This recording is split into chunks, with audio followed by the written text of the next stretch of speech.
Mutiara Hikmah Official, menyingkap hikmah di balik sunnah.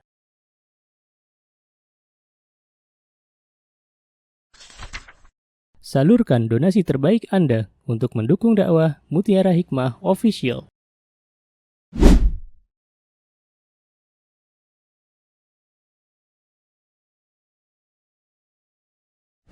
Mari kita ikut serta dalam pembebasan tanah wakaf untuk pembangunan Masjid Mutiara Hikmah. Bagi Anda yang ingin menyalurkan donasi, bisa melalui rekening Bank BSI di nomor rekening 2200220245 atas nama Masjid Mutiara Hikmah.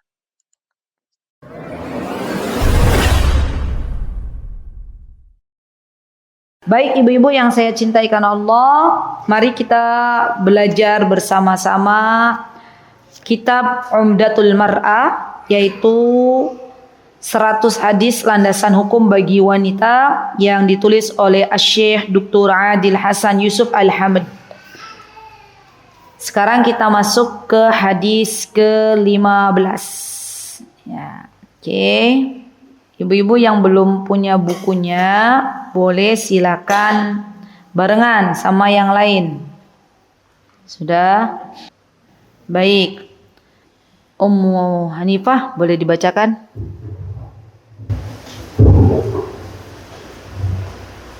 An Abil Malih qala dakhala niswatun min ahli Syamsi ala Aisyah radhiyallahu anha wa qalat mimman antunna kunna min ahli Syam qalat la'allakunna minal quratil lati tadkhulun nisa'uhal hammamat qulna na'am qalat ama inni sami'tu Rasulullahi sallallahu alaihi wasallam yaqul ma min imra'atin tasallahu thiyabaha fi ghairi baitiha illa fataqat ma bainaha wa bainallahi ta'ala.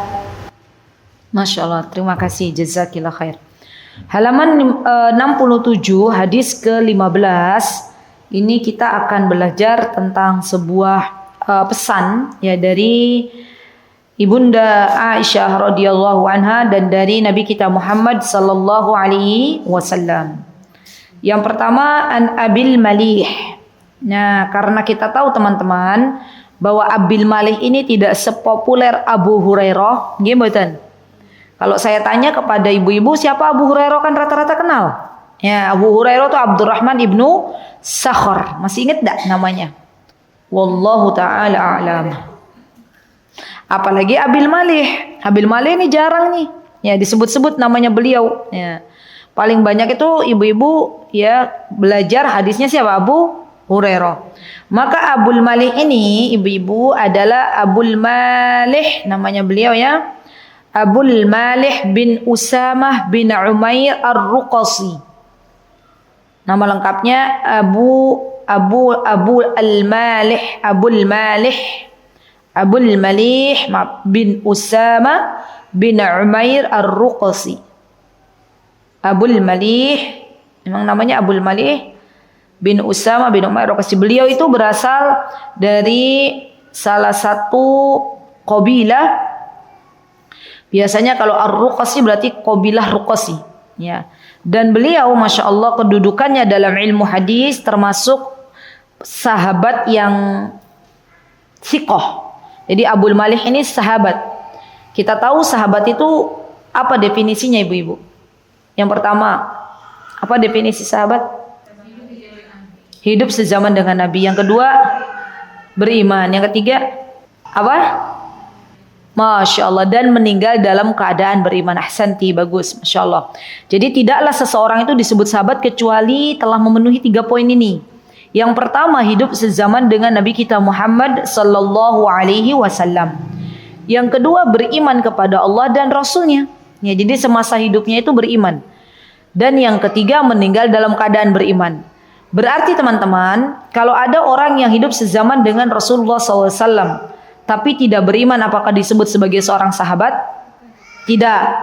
Ada seorang hidup sezaman dengan Nabi kita Muhammad SAW kemudian beriman, tapi waliyadzubillah murtad di zaman Abu Bakar As-Siddiq, ya, atau di zaman Nabi kita Muhammad SAW, maka apakah itu disebut sahabat? Tidak. Karena orang yang disebut sahabat itu meninggalnya kondisinya dalam keadaan beriman, baru mereka disebut sebagai sahabat Nabi kita Muhammad sallallahu alaihi wasallam. Baik, Abul Malih ini teman-teman derajatnya perawi yang thiqah. Kalau ibu-ibu tanya, Ustazah apa sih perawi thiqah gitu kan ya? Thiqah ini terpercaya. Ya, jadi apa yang beliau sampaikan adalah sesuatu yang jujur, sesuatu yang memang beliau dengar dari Nabi kita Muhammad SAW.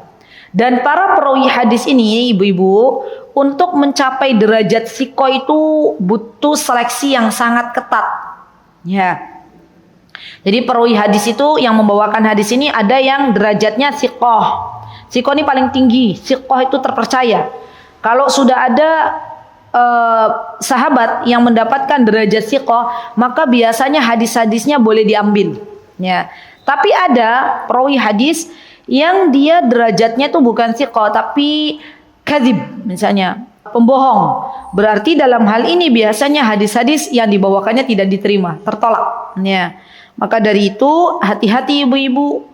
Ya, ada banyak hadis-hadis yang berkaitan dengan amalan-amalan yang ada di bulan Sya'ban, ya.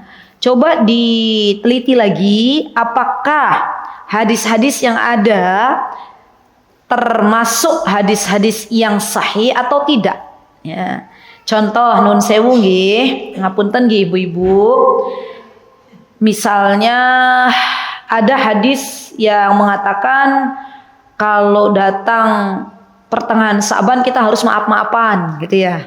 Kan banyak tuh broadcast tuh kemarin, dapat enggak? Dapat. Coba dicek lagi, apakah memang Rasulullah SAW menganjurkan itu? Ya, ternyata tidak ada hadisnya, ya, satu pun tidak ada.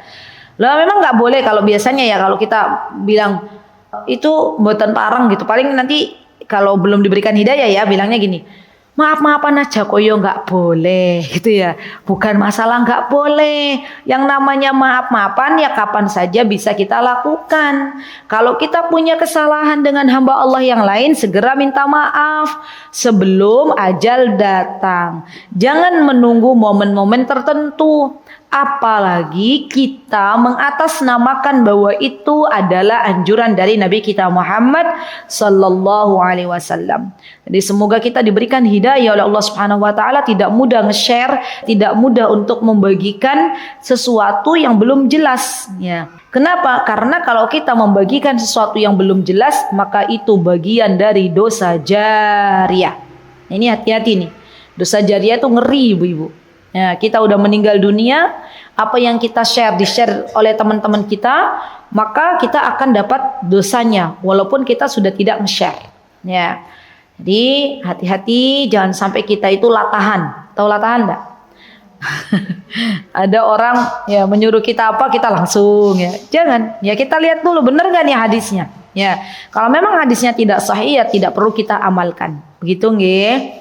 Baik, karena di Indonesia orangnya kreatif-kreatif memang. Masya Allah. Kreatif-kreatif ya. Apapun bisa di-share, ya, apapun bisa dilakukan. Padahal ternyata tidak ada sumber yang jelas. Ya, baik. Jadi Abul Malih ini Masya Allah ya, beliau termasuk perawi yang thiqah. Dan thiqah ini adalah salah satu derajat perawi hadis yang paling tertinggi. Baik. Kemudian beliau, ya guru-gurunya Abul Mufli ini ada Anas bin Malik. Ya, ibu tahu Anas bin Malik siapa? Siapa Anas bin Malik? Ya, belajar lagi ya. Asistennya Nabi kita Muhammad sallallahu alaihi wasallam. Itu Anas bin Malik, ibunya namanya Ummu Sulaim, bapaknya namanya Malik. Pintar. Kan Anas bin Malik. Bapaknya namanya siapa, Bu? Malik. Ya. Anas bin Malik, ya, bapaknya namanya Malik, ibunya namanya Ummu Sulaim. Ya, Masya Allah ya ibu-ibu. beliau itu termasuk salah satu perawi hadis yang lumayan banyak nih, Anas bin Malik. Maka Abul Malih ini mengambil hadis dari Anas bin Malik. Ya, Masya Allah. Dan Anas bin Malik tentunya adalah sahabat yang thiqah. Karena gurunya Anas bin Malik adalah Nabi kita Muhammad sallallahu alaihi wasallam. Bahkan Anas bin Malik mengetahui apa-apa yang Rasulullah sallallahu alaihi wasallam perbuat di rumahnya. Ya. Kenapa? Karena Anas bin Malik bagian dari orang-orang yang tinggal di rumahnya Rasulullah sallallahu alaihi wasallam. Yang kedua, ya, Abul Malih ini adalah muridnya Abdullah bin Mas'ud. Abul Malih punya guru Abdullah bin Mas'ud. Abdullah bin Mas'ud, kalau Anas bin Malik tadi terkenalnya beliau Masya Allah seorang perawi hadis yang cukup banyak. Kalau Abdullah bin Mas'ud nopo bu? Terkenal nopo bu? Terkenal nopo mbah? Terkenalnya nopo Abdullah bin Mas'ud niko? Ada yang tahu ibu-ibu? Abdullah bin Mas'ud itu terkenal nopo nggih? Ahlul Quran. Ya. Abdullah bin Mas'ud itu beliau adalah seorang qari, seorang yang Masya Allah bacaannya bagus, Masya Allah ahli dalam tafsir Al-Quran. Itu namanya Abdullah ibnu Mas'ud. Yang ketiga, gurunya Abul Malih adalah Abdullah ibnu Buraidah dan para sahabat-sahabat senior lainnya.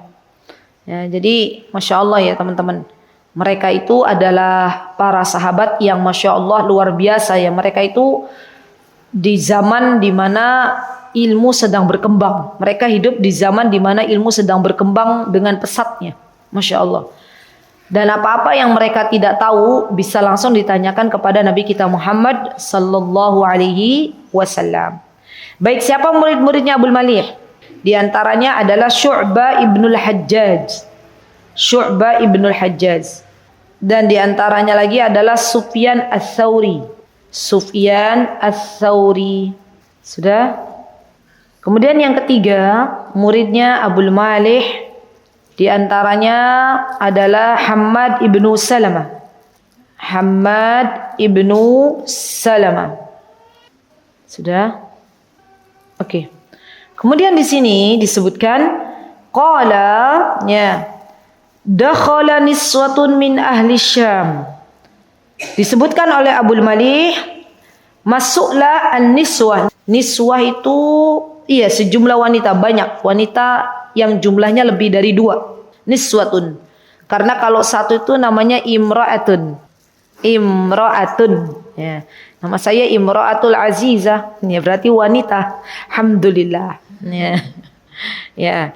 Kalau imro'ah itu 1, imro'atani 2, 3 perempuan dan lebih ya biasanya disebut dengan niswatun atau nisaun. Ya, jadi nisa atau niswatun itu adalah para perempuan. Baik. Dari mana perempuan-perempuan ini, ibu-ibu? Mereka datang dari Syam. Syam ini adalah wilayah, nih, ini penting untuk kita ketahui bersama. Syam itu beberapa wilayah yang mencakup zaman sekarangnya adalah Suriah, Yordania, Palestina dan Lebanon. Itu Syam. Jadi kalau dikatakan negeri yang diberkahi oleh Allah adalah negeri Syam, gitu kan ya, ada toh? Ada hadisnya. Maka bukan hanya Palestina, ya kan? Oh, Palestina itu negeri yang diberkahi oleh Allah, gitu kan ya? Pernah dengar nggak? Termasuk diantaranya adalah Yordania, termasuk diantaranya adalah Suriah, termasuk diantaranya adalah Lebanon atau Libanon. Itu semuanya Syam, bagian dari Syam. Makanya Masya Allah ya, buah-buah yang diberikan keberkahan oleh Allah itu ditumbuhkan oleh Allah di sana, lebat. Buah apa itu? Zaitun, buah tin. Itu Allah berikan kepada penduduk Syam. Masya Allah ya. Kalau kita di Indonesia ada buah salak ya, rambutan, durian ya. Dan saya tuh dipikir-pikir ya ibu, kenapa ya Allah? Saya kadang bertadabbur gitu ya. Kalau lihat buah-buahan yang ada di Madinah atau Mekah ya, terus dengan buah-buahan yang ada di Indonesia, saya bilang gini, ya Allah ada hikmahnya ya, engkau tidak menumbuhkan buah durian di Arab ya, di Mekah, di Madinah gitu ya. Kenapa Bu? Karena buah durian kan baunya tajam. Nggih, mboten. Ya. Dan buah durian tuh kalau dimakan terlalu banyak jadi pusing ya. Kan kasihan nanti kalau Imam Masjidil Haram banyak makan durian ya. Itu hikmahnya, makanya kenapa durian tuh nggak ditumbuhkan di Mekah gitu kan. Masya Allah. Dan kenapa juga Masya Allah ya, kayak macam apa yang baunya tajam selain durian ibu-ibu? Pete. Nah, itu nggak ada di Mekah, nggak ada di Madinah. Ya adanya di Indonesia Raya, jengkol gitu kan ya. Subhanallah. Kenapa? Malaikat itu kan nggak suka bau-bau yang tajam. Bawang putih aja nggak suka. Maksudnya bawang putih baunya tajam. Atau karos. Karos itu adalah daunnya bawang putih. Ya makanya karos ada di Mekah Madinah. Makanya kalau orang yang habis makan karos itu tidak mendekati masjid. Ya di masjid banyak malaikat. Ya di sini sekarang banyak malaikat. Ada yang bisa lihat malaikat? Ada malaikat banyak nih hadir di majlis ilmu. Ya maka dari itu kita harus memuliakan majlis ilmu. Jadi antaranya apa? Tidak ngobrol dengan teman. Kenapa? Karena banyak malaikat. Kita aja nggak tahu. Alhamdulillah. Ibu-ibu kalau tahu kita diberikan kesempatan Allah untuk bisa melihat malaikat, kabur semua. Ya. Atau jangan-jangan jadi viral ya. Ada zaman sekarang kan ada malaikat bersayap, jumlah sayapnya banyak gitu ya. Rasulullah aja ketika diperlihatkan malaikat langsung gigil, gergesi ya. Gimana nanti kita mesti manggil media gitu ya. Langsung diviralkan di Masjid Ainun Jariyah gitu ya. Alhamdulillah ada hikmahnya. Jadi Masya Allah ibu-ibu luar biasa. Allah itu zat yang maha baik, yang telah mengatur sedemikian rupa apa-apa yang cocok dengan penduduk negeri. Maka dari itu saya sering memberikan nasihat tidak 1-2 kali. Mbak-mbak, ibu-ibu, kalau kita itu hidup di sebuah tempat, makanlah ya makanan yang ada di tempat tersebut. Buah-buahan gak usah nyari-nyari yang impor. Cari aja yang lokal bener. Ya. Di Jogja banyak salak, makan salak. Ya, di Jogja ada manggis, makan manggis. Ya, di Jogja ada pepaya, di mana-mana makan pepaya. Nggak usah kita cari yang impor-impor yang harganya mahal, nggak ada bijinya. Ya Allah, itu semua nggak sehat. Ya nggak sehat. Buah yang nggak ada bijinya tuh, bu nggak sehat. Ya, dari mana dia akan tumbuh kalau nggak ada bijinya? Pasti itu banyak rekayasa genetika. Dan itu nggak bagus buat tubuh kita. Gitu ya. Bahkan Ibnul Qayyim sendiri berkata ya bahwa buah yang paling baik dimakan oleh sebuah penduduk negeri adalah buah yang Allah tumbuhkan di negeri tersebut. Ya Masya Allah. Nanti pulang beli salak ya ibu-ibu ya, lagi murah. Ya nggak usah beli yang imporan. Beli impor dapat sekilo, ya beli salak dapat 1 plastik besar. Ya Masya Allah. Ya kan? Salak kan 5 ribuan. Nah buah impor sekilonya berapa tuh? 43.000 malah tuh. Saya sudah bilang 5.000 kata mbaknya 3.000 lebih murah lagi. Hah? Oh 10.000 3 kilo katanya. Ya udah alhamdulillah.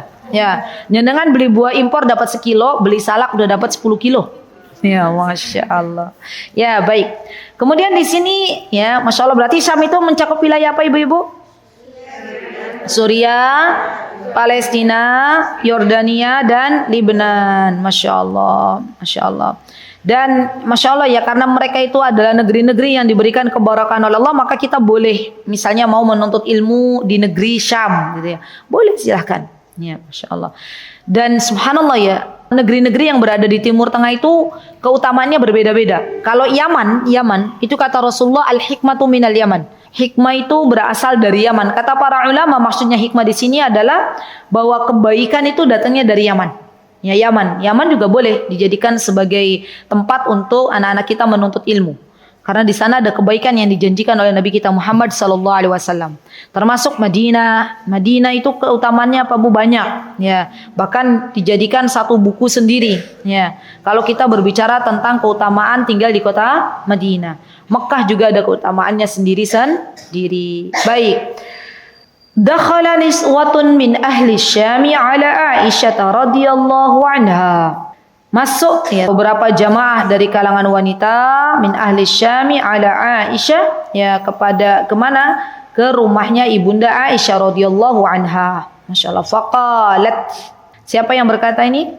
Aisyah ya berkata, "Mimman antunna?" Siapakah kalian? Masya Allah ya. Mimman antunna? Siapakah kalian? Qulna, siapa yang berkata? Wanita-wanita dari Syam. Min ahli Syam. Kata mereka, kami itu adalah penduduk Syam. Qalat. Siapa yang berkata?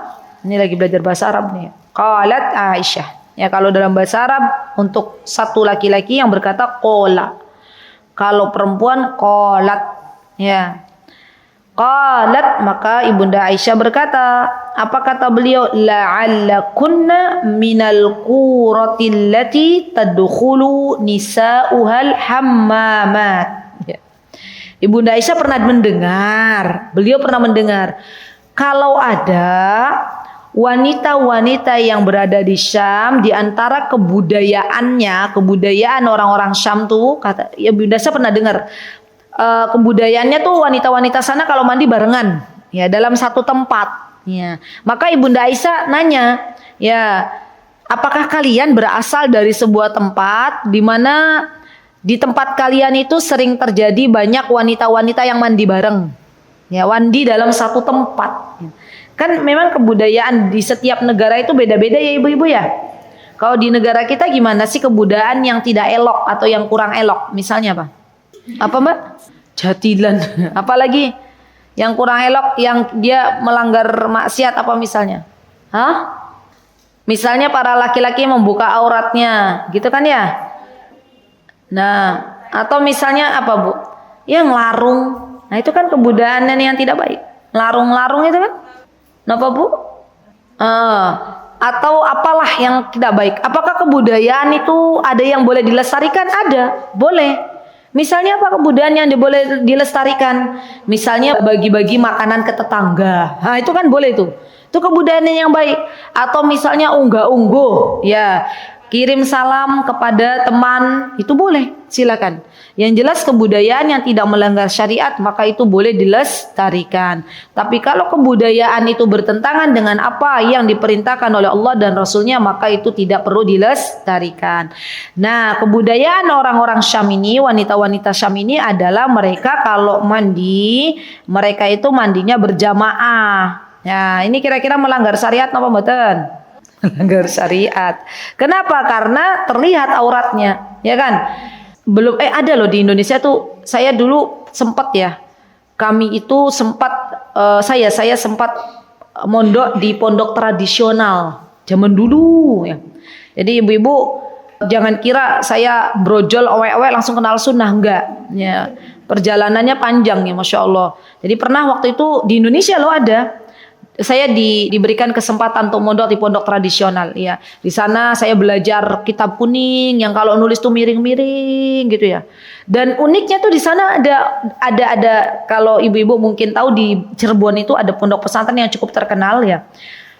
Di sana tuh ada kebiasaan ya beberapa pondok yang kalau mandi itu dalam satu kolam besar gitu ya. Saya tahu pernah lihat gitu ya.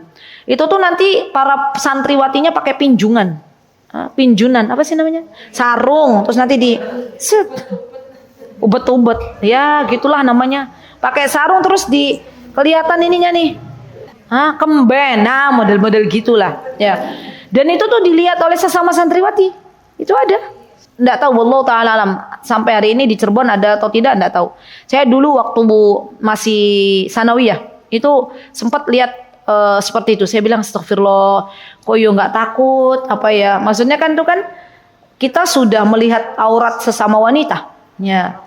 Dan ini ternyata ada di Indonesia. Oh ada sekarang bu? Di mana bu? Oh tradisi ya, Masya Allah. Baik.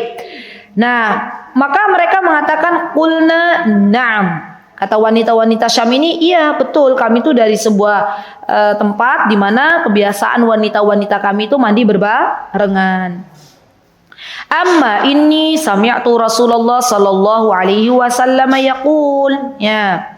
Kata Ibunda Aisyah bahwasanya saya pernah mendengar Nabi kita Muhammad sallallahu alaihi wasallam bersabda, "Ma min imra'atin takhla'u thiyabaha fi ghairi baitiha illa hatakat." Ya. Siapa saja wanita yang dia melepaskan pakaiannya di luar rumah kecuali ia telah merobek tabir antara dirinya dengan Allah. Ya. Jadi kita tidak diperkenankan untuk membuka aurat kita kalau tidak ada kebutuhan yang mendesak. Ya. Contoh kebutuhan mendesak itu apa? Contoh misalnya buat terapi. Terapi, misalnya kan ada beberapa terapi yang memang kebuka sedikit auratnya gitu kan. Berobat. Ya, terapi atau berobat, maka kata para ulama dalam hal ini masih diperbolehkan. Misalnya contohnya apa? Dibalur, gitu kan ya, atau apa misalnya? Bekam, masa bekam di batas baju? Itu kan bekam kan auratnya kelihatan. Ya, maka hal ini masih bisa diperbolehkan. Kenapa? Karena ada kebutuhan untuk berobat. Ya, tapi kalau hanya sekedar untuk kecantikan, misal ya, maka itu dipikir-pikir lagi. Ya, zaman sekarang tuh wanita macem-macem. Ya, gimana? Tapi pakai baju kan Bu? Kalau pakai baju, yang jelas kalau itu sesama wanita, enggak apa-apa. Pakai baju renang kan maksudnya. Oh iya betul nopo-nopo. Tapi kolam renangnya sama wanita ya. Nggih. Itu yang campur itu yang kadang suka mikir-mikir. Karena kan di situ ada laki-laki. Ya coba lihat kalau wanita masuk ke dalam kolam renang naik kan sudah ya jiplak. Iya nggak bajunya kan jiplak toh. Coba bayangkan laki-laki melihat wanita model begitu tuh gimana? Gitu ya. Dan alhamdulillah zaman sekarang banyak kolam renang yang sudah dipisah, gitu ya, khusus untuk wanita, masya Allah. Maka carilah yang lebih aman, gitu ya. Baik, kita doakan semoga di Yogyakarta semakin banyak ya kolam renang yang mengkhususkan untuk kaum wanita. Baik, faidah apa yang bisa kita ambil dari hadis ini? Pertama, 1. Hurmatu khala'al mar'atu thiyabiha kharij baitiha wa bi khassatin fi ghuraf tabdilul malabis fil mahallatil 'ama ma lam tadtur ila dalik. Tidak diperbolehkan seorang wanita melepaskan bajunya di tempat umum di mana semua orang bisa melihat auratnya. Itu enggak boleh.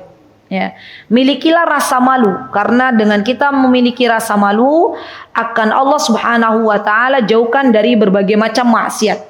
Jadi malu itu bagian dari iman. Nggih mboten? Bagian dari cabang iman. Orang yang masih diberikan rasa malu di dadanya oleh Allah Subhanahu wa taala maka pasti akan malu kalau melepaskan baju di depan halayak umum. Ya sebenarnya ini bukan hanya untuk kaum wanita ya, kaum laki-laki juga seharusnya malu juga ya. Kalau sampai nun sewu nggak pakai baju, ya kan? Ya orang Indonesia kan banyak tuh. Ya barusan aja saya tadi berangkat sama Mbak Pandan tuh. Ya saya nggak sengaja kita ngadepnya ke depan kok ya. Ada bapak-bapak di depannya bawa gas melon hijau. Ya ibu-ibu zaman sekarang itu ya di antara barang yang mahal tuh gas melon ya. Kayaknya diperebutkan gitu ya. Kayak apa? Kayak jadi barang yang paling berharga gitu ya. Gas melonnya merasa nggak dibutuhkan, jadi banyak yang nyari. Itu tadi saya lihat ya Allah, astagfirullah, semoga Allah berikan hidayah untuk bapak tersebut. Tadi bapaknya nggak pakai baju, pakai celana pendek, itu depan udah tua lagi ya. Ya semoga Allah berikan hidayah. Di depannya ada gas melon. Ya itu kan kalau punya rasa malu, kalau beliau adalah seorang muslim pasti beliau tidak akan membuka bajunya.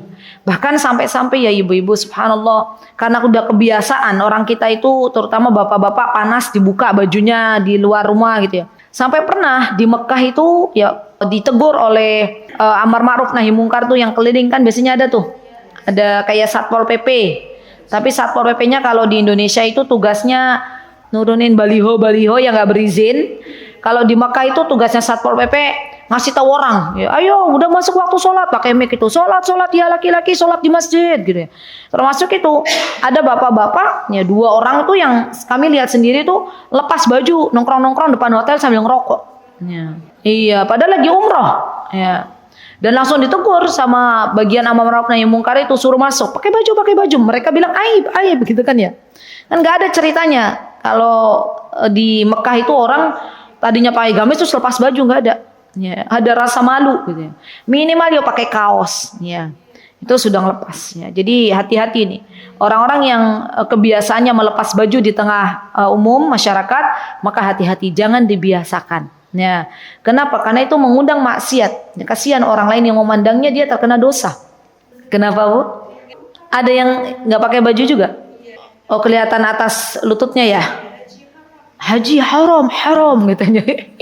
Haji haram tuh bukan hajinya yang haram, maksudnya kamu pakai bajunya tuh nggak boleh kayak gitu. Iya, aib gitu ya Bu ya. Masya Allah ya, negeri yang Allah jaga ya. Madinah dan Mekah itu negeri yang Allah jaga. Coba kalau kita di Indonesia ada bapak-bapak pakai itu haram, kita langsung dibilang iki wong sopo meneh gitu ya. Iya kan? Kita dibilang apa? Ini apa lagi gitu kan ya. Masya Allah. Oh iya bener. Iya saya juga sering tuh. Kalau pas hajian kemarin tuh ada beberapa jamaah yang curhat, Ustazah kami berangkat dengan misalnya kloter sekian di Indonesia, dari Indonesia itu ibu-ibu tuh keluar dari kamar mandi tuh biasa pakai anduk. Kan biasa kalau di Indonesia kan pakai bajunya di mana? Di luar. Iya nggak? Nah ini teman-teman yang mungkin masih kebiasaannya pakai anduk dari luar kamar mandi tuh, dari dalam kamar mandi pakai anduk, terus ngambil di kamar gitu, ngambil baju terus ganti di kamar tuh jangan dibiasakan. Termasuk ke anak-anak gadis kita. Ya nanti kan anak gadis kita nikah, ya ketemu sama mertuanya mau yo kayak gitu. Iya benar tuh orang Indonesia rata-rata ya begitu ya Bu ya, pakai bajunya di luar kamar mandi. Ya subhanallah ya, jangan dibiasakan. Ya, baik. Kemudian yang kedua adalah hurmatut tabarruji was sufur ya. Dilarang untuk kita bertabarruj. Tabarruj itu adalah berhias ketika keluar rumah. Jadi kita tidak diperbolehkan untuk berhias dengan make up yang tebal, ya kemudian parfum yang semprot, kemudian keluar rumah. Nah, itu dalam Islam boten pareng. Ya, kenapa? Karena khawatir laki-laki yang bertemu dengannya langsung kaget, iki opo meneh gitu ya. Kan ada loh ibu-ibu yang benar-benar tebal sekali make upnya ya. Udah gitu alisnya entah dikemanakan gitu ya. Subhanallah. Jadi kenapa wanita tuh banyaknya di neraka? Mungkin karena saking banyaknya dosa ya. Semoga Allah masukkan kita bagian dari wanita-wanita penduduk surga. Amin. Yang ketiga, jawazut tazawuri bainan nisa. Ya, faedah yang ketiga adalah diperbolehkannya kita saling mengunjungi sesama wanita, berkunjung. Ya, kalau di Indonesia itu badai tindak pun dijeng, badai silaturahmi gitu ya. Kemana? Ke rumah teman, gitu kan biasanya ya. Nah, sebenarnya kata silaturahmi itu adalah sebuah kata yang dipakai ketika kita mengunjungi saudara kita atau mengunjungi karib kerabat kita yang punya hubungan satu darah. Nah, itu silaturahim. Jadi kalau kita mau berkunjung ke rumah teman kita, ke tetangga kita, itu bukan silaturahim namanya, tapi ziarah. Masalahnya di Indonesia pada pun dideng pada ziaratul kubur. Enggak kan? Ziarah itu kan konotasinya ziaratul kubur, ya. Padahal ziarah itu kita berkunjung, saya berkunjung ke tempatnya Mbak Lia, yaitu ziarah, ya. Tapi saya berkunjung ke rumah ibu saya, silaturahim. Saya berkunjung ke rumah bule, silaturahmi namanya, ya. Tapi saya berkunjung ke rumahnya panjenengan tuh namanya ziarah, ya. Jadi kadang kita salah mengartikan, ya. Jadi teman-teman ya jangan membiasakan mau kemana, mau silaturahmi gitu ya. Akhirnya apa? Akhirnya nanti ketika kita membuat kata-kata baru bahwa ketika kita ke rumah teman kita itu mau silaturahmi, tidak ada bisa dibedakan ya. Dia berkunjung kemana nih? Ya kalau ke rumahnya saudara yang punya hubungan tali kerabat itu silaturahmi. Kalau tidak ada hubungan tali kerabat itu ziarah. Maka diperbolehkannya sesama wanita berziarah. Tapi tentunya ibu-ibu ya tentunya ya subhanallah, ketika seorang wanita ini berziarah ke rumah temannya, ke rumah kawannya, maka harus jelas tujuannya untuk apa. Jangan sampai hanya sekedar untuk mengisi waktu luang. Kenapa? Karena kalau dari awal tujuannya tidak jelas, apalagi hanya sekedar mengisi waktu luang, maka nanti justru yang ada adalah majelis ghibah, majelis ngomongin orang. Nah, gitu kan ya biasanya ibu-ibu itu kan ya ngerumpi. Nah, jadi boleh nggak Ustazah kita ziarah ke rumah teman kita? Boleh, silakan. Ya. Bahkan kalau kita berziarah ke rumah teman kita yang jauh karena kita cinta kita kepada orang tersebut dilandasi dengan dasar karena Allah, maka kita mendapatkan pahala di sisi Allah Subhanahu wa taala. Jadi hati-hati. Dan kalau ziarah itu jangan lama-lama. Ya, ini penting nih bagi kaum wanita. Ya, kalau sudah selesai keperluannya pulang. Tidak boleh berlama-lama. Ya, makanya kami tuh pernah ada tuh jamaah. Kan kami pernah ziarah tuh, saya sama suami ziarah ke rumahnya jamaah. Cuman duduk, sebentar terus pulang. Ternyata sampai juga berita ke kami gitu loh. Ustazah Azizah ada yang pernah bilang ke saya, enggak tahu yang bilang siapa. Katanya kalau Ustadz Hanan sama Ustazah Azizah tuh ke rumah seseorang dan itu ziarah posisinya pasti sebentar katanya gitu. Loh, terus mau ngapain lama-lama ya kan? Ya, jadi sebentar aja, sebentar dan enggak boleh tersinggung tuan rumah sudah. Malah enak tuh alhamdulillah. Kan enggak lama-lama nemenin tamunya. Nah, kita aja bingung kalau dapat tamu, tamunya enggak pulang-pulang. Nah, gimana caranya ya kan, Bu? Hah? Risi kan, iki kepiye ya Allah, tamunya orang balik-balik gitu ya. Nah, kalau kita ada tamu ke rumah kita aja kita nggak mau tamunya lama-lama, maka begitulah sikap kita ketika kita berziarah ke rumah orang lain. Ini khususnya wabil khusus ya, ibu-ibu ya. Kalau memang mau nengok orang sakit ya udah nengok aja, nggak usah lama-lama, doain, nengok, pulang, sudah. Kan yang ada kumpulan gitu yang Balia ya. Apalagi sesama wali murid ya, sesama wali murid nanti nanya gimana. Ya harusnya cuma setengah jam pulang bubar barisan, ini 2 jam sampai suaminya pulang-pulang kok ya nggak ada makanan. Ya suami yang apa sahibul baitnya. Ya kenapa? Karena istrinya heboh ya menemani teman-temannya sesama wali murid. Ya subhanallah, ini kita ini kaum wanita ini kayaknya banyak dosanya ya. Baik, yang keberapa? Yang keempat. Istihbabun tanasuhi bainal muslimat. Ya, ketika Ibunda Aisyah menasehati wanita-wanita Syam, ini menunjukkan bahwa istihbab itu dianjurkan. Istihbab itu adalah disunahkan, dianjurkan. Jadi kata istihbab itu adalah sebuah kata yang diambil dari kata mustahabbun. Istihbab itu mustahabbun. Dan untuk kata-kata sunnah ini ibu-ibu dalam teori kita ini ada beberapa. Ada sunnah, ada mustahabun, ada nafilatun, ada tatawwu'. Di mana saya sudah menjelaskan. Jadi ada beberapa ya. Yang pertama mustahab. Salatun mustahabun, itu salat sunnah. Kemudian yang kedua adalah nafilatun. Nafilatun itu sunnah juga. Yang ketiga adalah mandubun. Nih, alhamdulillah Allah ingatkan. Mandubun itu juga sunnah. Yang keempat adalah masnunun, itu juga sunnah. Yang kelima adalah tatawwu'un, itu juga sunnah. Tatawwu'un, salatut tatawwu', itu salat yang hukumnya sunnah. Saya ulangi, yang pertama mustahabbun, yang kedua nafilatun, yang ketiga mandubun, yang keempat masnunun, dan yang kelima tatawwu'un. Sudah? Itu kata-kata yang definisinya adalah sunnah.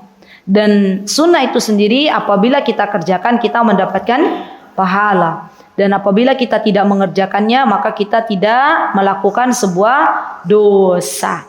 Ya, baik. Yang kelima adalah hurmati dukhulil hammamatil 'amah. Ya, adanya larangan untuk kita mandi bareng dengan sesama wanita. Ya, adanya larangan kita mandi bareng sama wanita. Termasuk ibu-ibu, nun sewu, ya ibu-ibu, bagi ibu-ibu yang punya anak, ya anaknya udah bisa, kan anak zaman sekarang itu perkembangannya lebih cepat ya. Ibu-ibu, saya tuh pernah dengar ada pertanyaan dari jamaah, Ustazah boleh nggak mandi bareng sama anak? Ya, dalam kondisi tidak berbusana padahal anaknya anak saya masih TK katanya gitu ya. Untuk zaman sekarang boten pareng. Ya, kenapa? Karena anak TK udah paham. Ya, mungkin kalau zaman dulu ya belum paham gitu ya. Tapi kalau zaman sekarang jangan coba-coba mandi bareng tidak berbusana dengan anak-anak. Ya. Nah, apalagi boleh nggak kalau anak saya perempuan sami mawon, nggak boleh juga. Ya, kakak beradik boleh nggak mandi bareng, boten bareng. Ya, jangankan mandi bareng, tidur satu selimut aja nggak boleh. Ya, ini untuk menjaga sesuatu yang tidak diharapkan. Ya, itu tuh termasuk pintu-pintu untuk mendekati perzinahan. Ya, jadi kalau ada pondok yang membolehkan santriwatinya mandi bareng dengan alasan biar cepat waktunya, ya mungkin kamar mandinya mau 4 gitu ya, cuma 4, santrinya banyak, jadi pondok memperbolehkan santriwati mandi dua-dua, nah itu nggak boleh. Itu pondoknya harus dipertanyakan itu. Ya, kenapa? Karena di pondok juga banyak lesbian. Ya, di pondok juga banyak ya orang suka laki-laki dengan laki-laki. Hati-hati. Ya. Makanya tidak boleh di dalam Islam itu orang mandi bersama walaupun itu sesama jenis di dalam satu kamar mandi. Yang boleh mandi bareng dengan siapa? Suami istri. Ya itu tok, cuman itu aja. Ya, baik. Kemudian yang keberapa? Yang keenam. Tahdhirul mar'ah akhwatiha minal munkarati syai'ati fil mujtama'at. Ya. Kita boleh menegur sesama akhwat yang melakukan penyimpangan di tengah masyarakat. Sama wanita yang melakukan, apalagi muslimah ya, yang melakukan penyimpangan di tengah masyarakat. Contoh ya. Ini penting nih ibu-ibu. Sekarang itu lagi muncul fenomena naudzubillah min dzalik ya. Para perempuan yang suka memasukkan laki-laki yang bukan mahram ataupun laki-laki yang masukkan perempuan yang bukan mahram. Naudzubillah ya. Jadi semoga Allah jauhkan kita dari perempuan-perempuan yang begini. Misalnya di tengah masyarakat tuh terkenal ada seorang wanita, ya dia punya suaminya nggak ada, mungkin kerja di luar kota, sering sekali memasukkan laki-laki yang bukan mahramnya ke dalam rumahnya. Ya, hari ini fulan yang masuk, besok fulan, besoknya lagi fulan, beda-beda orangnya. Ya. Maka dalam hal ini kita tidak boleh langsung menuduh dia seorang penzina, tidak boleh. Tapi diperbolehkannya kita menasehati, ya hati-hati. Ya, tapi langsung menuduh kamu tuh penzina nggak boleh. Ya, karena belum ada bukti. Nggak boleh kita menuduh wanita-wanita yang belum terbukti berzina dengan berzina. Ya, walaupun itu ada korina, ada laki-laki yang masuk belum tentu berzina. Ya bisa jadi mungkin makan bareng, ya kan? Bisa jadi mungkin minum bareng, ya. Kecuali kalau ada fakta, ada bukti yang dilihat ya bahwa mereka berdua berzina dan itu nggak boleh katanya harus lihat satu orang, ya. Dan ini kan perkara yang berat, ya. Maka dalam Islam baru diperbolehkan bahwa wanita ini penzina atau wanita ini yang mengaku dirinya seorang penzina. Ya. Jadi naudzubillah ya ibu-ibu, sekarang itu banyak kerusakan di mana-mana ya Allah. Kerasa nggak sih ibu-ibu? Semakin kesini tuh kayaknya ya kerusakan tuh ada di mana-mana. Pedagang yo banyak yang curang, ya kan? Apa-apa yo palsu, gitu kan? Nggih mboten? Tahu palsu? Ya bukan ori, palsu. Ya, itu kan banyak tuh sekarang. Ya, makanya kita minta sama Allah doa, Allahumma arinal haqqa haqqa warzuqna tibaa wa arinal batila batila warzuqna jinaba. Ini penting. Baik, terakhir ibu-ibu, mutaba'atul mar'atu da'iyah li ahwali nisa'il muslimina fil alam yu'inuha tashihu masarihin. Masya Allah.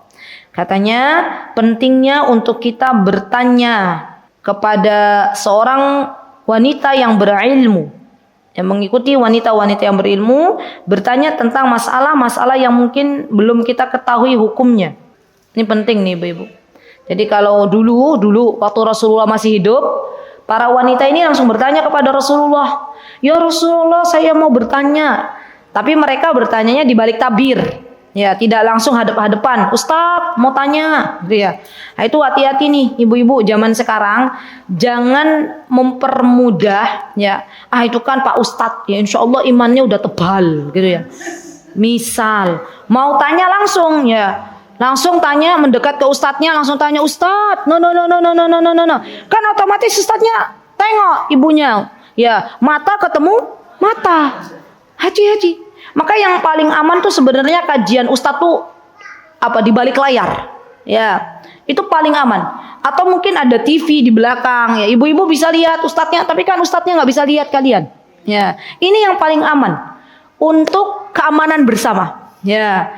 Kenapa? Karena saat ini subhanallah rawan nih ibu-ibu.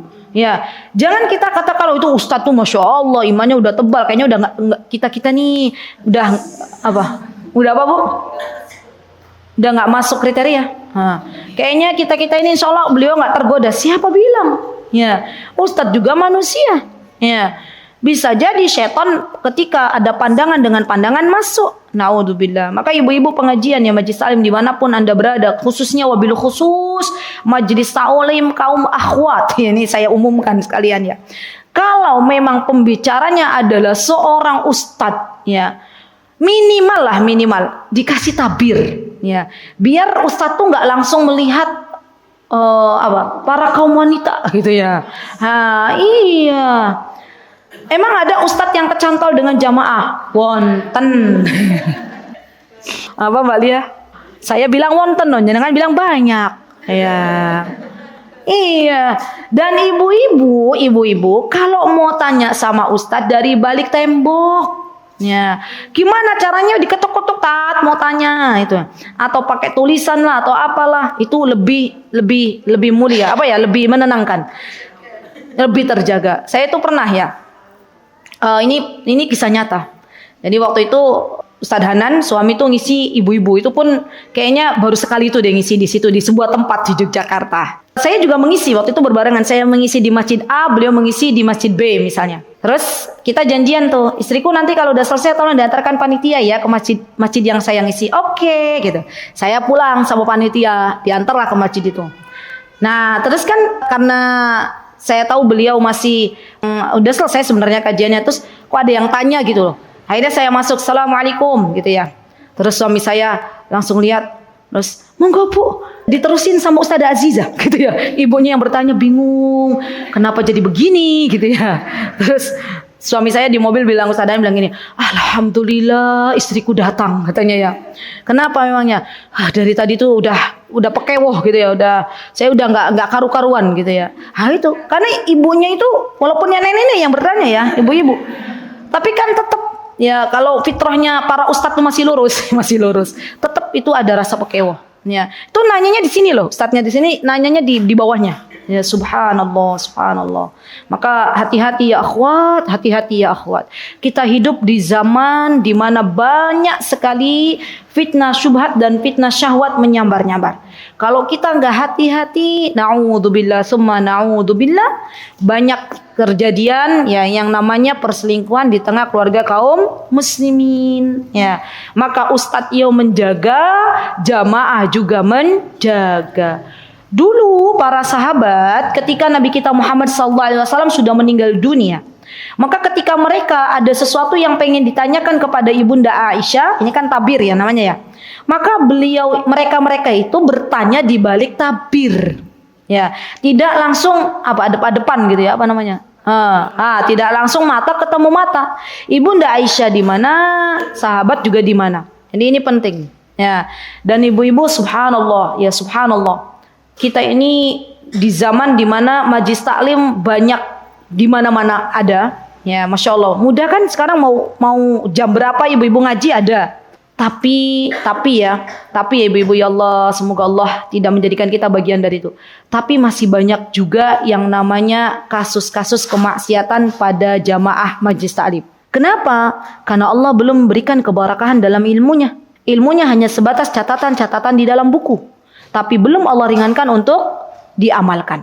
Maka mintalah kepada Allah dengan jujur sebelum datang ke majlis ilmu. Allahumma inni as'aluka ilman nafi'an wa rizqan thayyiban wa amalan mutaqabbalan. Ya, itu kita minta sama Allah.